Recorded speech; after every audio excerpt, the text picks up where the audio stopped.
എടുത്തതെല്ലാം വേണം. Stand by മോഡിൽ എടുത്തിരിക്കുക. Recording സമയത്തില് speed മാറ്റി വന്നിരിക്കും. அந்த 5 செகண்ட் தந்ததாகும்.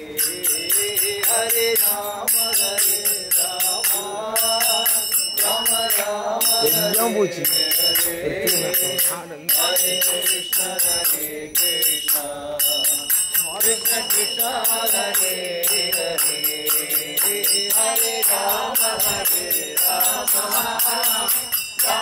റെക്കോർഡിങ് സമയത്ത് മൊത്തം കൈ കാല് വെച്ചിരിക്കേണ്ട സ്പീഡ് ആക്കല് ഉഷാറായിരുന്നു ചോദിച്ചേ. ചുമ്മാ ഇല്ല, റെക്കോർഡിങ് സമയത്തിന്റെ ബാക്കില് കുറവില്ലേ.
Namo